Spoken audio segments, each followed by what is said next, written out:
Hi everyone, మీరు బీరకాయ curry ఇలా యాడ్ చేశారా ఎప్పుడైనా? ఆలు వేసి. నేను ఎప్పుడైనా బీరకాయ కర్రీ చేస్తే ఆలు వేసే చేస్తాను.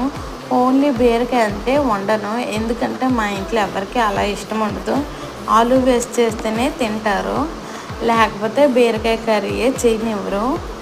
సో నేను ఎలా చేసుకుంటానో ఈరోజు చూద్దాం రండి. ముందుగా ఉల్లిపాయలు బాగా వేగిపోయాక అల్లం వెల్లుల్లి పేస్ట్ వేసుకోవాలి. వేసాక మనం ముందుగా కట్ చేసుకున్న బీరకాయ అండ్ ఆలు వేసుకొని ఉప్పు పసుపు వేసుకొని మూత పెట్టుకోవాలి. బీరకాయ నుండి వాటర్ వచ్చే వరకు బాగా వేయించుకోవాలి.